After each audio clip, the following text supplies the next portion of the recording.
नमस्कार दोस्तों, आपका स्वागत है आपके अपने चैनल स्टॉक्स एजुकेशन है। दोस्तों इस चैनल में मैं आपके लिए स्टॉक मार्केट से डेली अपडेट्स लाता हूं, सो प्लीज सब्सक्राइब इस चैनल।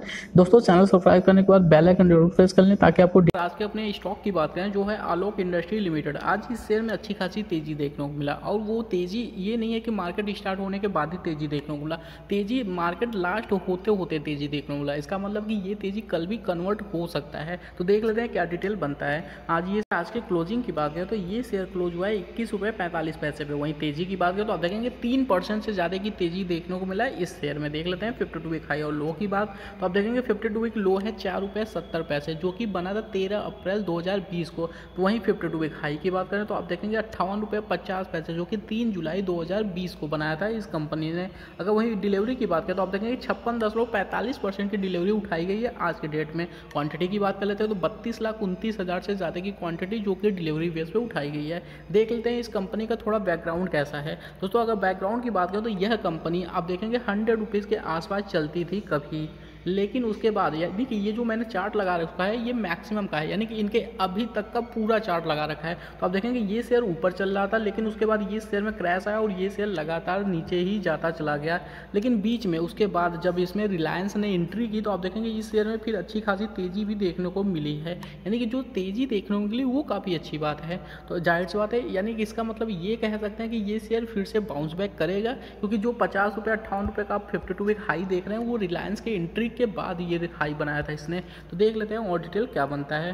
दोस्तों अगर और डिटेल की बात करें स्टॉक प्राइस CAGR की बात कर लेते हैं। 10 साल का डेटा आप देखेंगे तो -2% का डिटेल दिख जाएगा। 5 साल की बात करें तो 34% का, वहीं 3 साल की बात करते हैं तो 78% का, जबकि 1 साल की बात करें तो 281% का आपको डेटा देखने को मिलेगा। यानी 5 साल से जो डेटा है वो काफ़ी ज़्यादा अट्रैक्टिव लग रहा है। तो देख लेते हैं और डिटेल क्या बनता है। दोस्तों अगर इनके प्रॉफिट के कंपाउंडिंग ग्रोथ की बात कर लेते हैं तो आप देखेंगे 1 साल का और 3 साल का डेटा अवेलेबल है। 3 साल में 21%, नॉट बैड।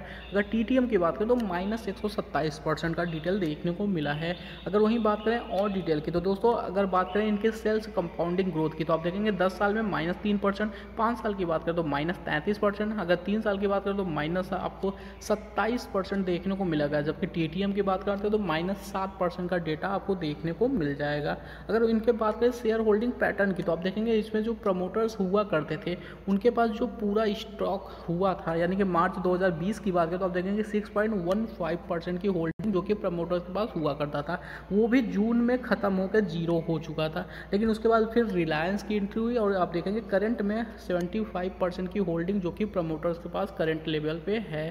तो देख लेते हैं और डिटेल क्या बनता है। अगर FIIs की बात करें तो आप देखेंगे 0.90%, जबकि DIIs की बात करते हैं 0.73%, जबकि अगर पब्लिक की बात करें तो 23.38%, यानी मेजोरिटी जो शेयर होल्डर है वो प्रमोटर्स के पास है जो कि है 75% का। देख लेते हैं और डिटेल क्या बनता है इस कंपनी से रिलेटेड। दोस्तों अगर 1 साल के रिटर्न की बात करें तो आप देखेंगे 300% से ज़्यादा का रिटर्न यह कंपनी ऑलरेडी दिखा चुका है। हालांकि अगर इनके 52 वीक हाई से 52 वीक लो को कंपेयर करेंगे तो ये रिटर्न आपको और कहीं ज़्यादा देखने को मिले। 52 वीक लो था 4.70 रुपये का, वहीं अगर 52 वीक हाई की बात करें तो 58 रुपीज़ तक पहुँच चुका था। यानी दोनों को अगर कंपेयर करेंगे तो आपको बहुत ज़्यादा रिटर्न देखने को मिलेगा। लेकिन अगर आप करंट प्राइस में भी कंपेयर करेंगे 21-22 रुपये का इस टाइम प्राइस चल रहा है तो आप सोचेंगे खुद ही आप देख लेंगे कि 400% का रिटर्न तो आपको वैसे ही देखने को मिल जाएगा अगर 52 वीक लो से कंपेयर करते हैं तो। देख लेते हैं और डिटेल क्या बनता है। 1 महीने की बात करें तो -3% का करेक्शन आपको देखने को मिल जाएगा इस शेयर में, जबकि अगर PE की बात करते हैं तो 2.83 का PE चल रहा है, जबकि अगर सेक्टर PE की बात कर लेते हो तो आप देखेंगे 40.62 का चल रहा है। दोस्तों अगर इनके बिजनेस सेगमेंट की बात करें यानी ये कंपनी क्या करती है उसकी बात करें तो आप देखेंगे इनका जो बिजनेस है वो 5 डिवीजन में बटा हुआ है, जिसमें कॉटन यार्न हो गया, अप्रैल हो गया, और अगर होम टेक्सटाइल हो गया, गारमेंट्स हो गया एंड पॉलिस्टर हो गया, यानी कि ये 5 सेगमेंट में बिजनेस करते हैं। तो देख लेते हैं और डिटेल क्या बनता है। दोस्तों अगर चार्ट पे डेटा देखें तो चार्ट क्या कहता है उसकी अगर बात करें तो आप देखेंगे ये शेयर जो कि करेक्ट ही हो रहा था पिछले कुछ टाइम से, लेकिन कोविड में ये शेयर काफ़ी तेज़ी के साथ ग्रो किया था, क्योंकि आपको पता होगा PPE किट का बनाने का इसने काम स्टार्ट किया था और कहीं ना कहीं ये उनके बिजनेस को काफ़ी तेज़ी के साथ बूस्ट करने का काम किया था। तो अगर देखें कि इनका चार्ट तो आप देखेंगे ये शेयर ऊपर जाने की कोशिश कर रहा था, लेकिन बीच में फिर से थोड़ी बहुत यानी कि कोई भी शेयर जाहिर सी बात है ऊपर जाता है तो बीच में थोड़ा बहुत करेक्शन तो आपको देखने को मिल ही जाता है। तो ये शेयर ऊपर जाने के लिए बार बार अटैम्प्ट कर रहा है, और जैसे ये अटैम्प्ट कर रहा है आप देखेंगे कि बार बार इसमें गिरावट देखने को मिल जा रहा है। तो क्या ये लेवल है, यानी कि जो इनका रजिस्टेंस है इनके लिए वो क्या लेवल है। तो दोस्तों अगर मैक्सिमम की बात करें तो जो मेजोरिटी रजिस्टेंस है वो है 23 रुपये का। अगर ये लेवल टूट जाता है तो ये शेयर 25 से 28 रुपये तक का टारगेट आपको बहुत ही आसानी से दिखा देगा, और जैसे ही 25 से 28 रुपये का टारगेट टच करके क्रॉस करेगा तो फिर 30 से 35 रुपये का टारगेट देखने को मिलेगा इस शेयर में।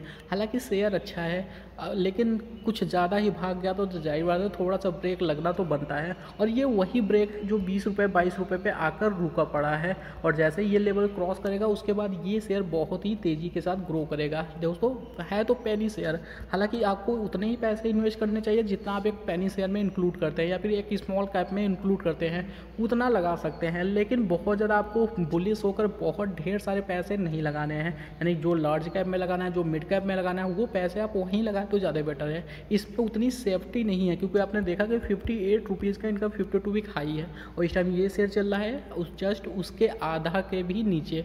तो आप खुद ही इमेजिन कर सकते हैं शेयर अगर तेज़ भागता है तो तेज़ गिरता भी है, इस बात की गारंटी बिल्कुल है। तो अगर इसमें कंडीशन की बात करें तो 23 रुपये का वही रजिस्टेंस है, अगर ये रजिस्टेंस टूटा तो फिर इस अच्छी ग्रोथ देखने की उम्मीद की जा सकती है, लेकिन अगर ये रजिस्टेंस नहीं टूटेगा तो फिर ये शेयर फिर से वही 20 रुपये 22 रुपये 19 रुपये के रेंज में ही चलेगा। क्योंकि दोस्तों ये जो 23 रुपये का रजिस्टेंस है वो कई बार ये अटैम्प्ट कर चुके हैं लेकिन वो सक्सेस नहीं मिला है, और बार बार ये उसी को अटैम्प्ट करता है। यानी 21 रुपये 22 रुपये तो नॉर्मली ये शेयर आता ही जाता रहता है, लेकिन मैक्सिमम जो मेजोरिटी जो रजिस्टेंस है वो 23 रुपये का ही है।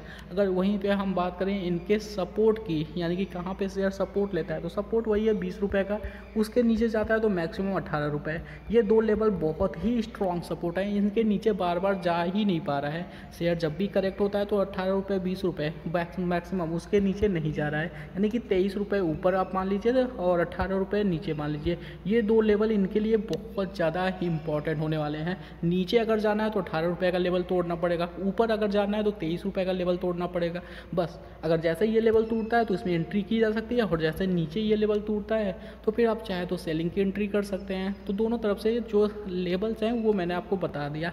अगर फिर भी आपको कोई डाउट होता है तो आप मुझे कमेंट बॉक्स में पूछ सकते हैं। तो कोविड के केसेस फिर बढ़ रहे हैं, और पीपीई किट का जो इनका पहले बिजनेस चल रहा था वो काफ़ी अच्छा चल रहा था, तो जाहिर सी बात है इस बार भी कोविड के केसेस बढ़ रहे हैं तो इनके बिजनेस में कहीं ना कहीं बूस्ट होने के चांसेस मिलेंगे। क्योंकि दोस्तों जो इंडिया में जो कंपनी पहली बार पीपीई किट बनाना स्टार्ट की थी वो यही कंपनी थी, और ये इनका जाहिर सी बात है बिजनेस फिर से ग्रो करने वाला है। अगर कोविड के केसेस ऐसे ही बढ़ते रहे और पीपीई किट की ज़रूरत हमें फिर से पड़ी तो जाहिर सी बात है दोस्तों इसीलिए ये शेयर फिर से बूस्ट करने की कोशिश कर रहा है। क्योंकि आपने देखा कि बहुत जगहों पे बहुत से ऐसे स्टेट्स हैं जहाँ पे कोविड के केसेस बहुत तेज़ी के साथ बढ़ रहे हैं, तो वहाँ पे पीपीई किट की ज़रूरत पड़ेगी। हालांकि अभी तक तो हमारे पास जो भी स्टॉक था उससे काम चल रहा था, लेकिन अब नए प्रोडक्शन की ज़रूरत भी पड़ने लगी है, तो जाहिर सी बात है ऐसे कंपनियों का सबसे ज़्यादा फ़ायदा होने वाला है। तो दोस्तों यही एक अच्छा टाइम है कि इन कंपनियों में इन्वेस्ट करने का।